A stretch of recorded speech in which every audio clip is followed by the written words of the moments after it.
This is Tim here from Your 6 Tech. Today in this video I'm going to show you how to connect an OTG cable to your Android phone with a USB pen drive or flash drive. So this is easy. This one came with my phone. It's USB-C to USB. I can just plug in my flash drive, my pen drive, just like this, and then plug into the bottom of the phone. So if I want to transfer files, videos or photos or something like that, it's very easy.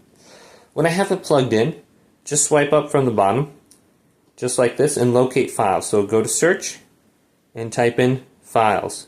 So let's do that now, files.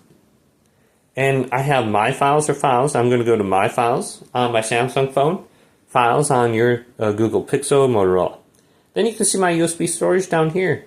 I can just tap this and I can transfer photos off here very easily. I can just go to copy or move, and then I can choose my internal storage or my SD card. So if I want to transfer files to it, I can just go to internal storage, or I can just go to maybe videos right here. Let's go to videos.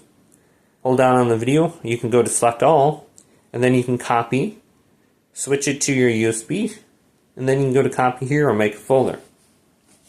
So it's very easy to connect one of these, and you can see I have a different adapter right here. This one's just USB to USB-C, and yeah, go ahead and just check this out. This was like $2 or $3 on Amazon. Otherwise, you can buy one of these OTG adapters. This one's from Samsung. This was a little bit more, I think it's like 20 bucks. But hopefully this video did indeed help you out.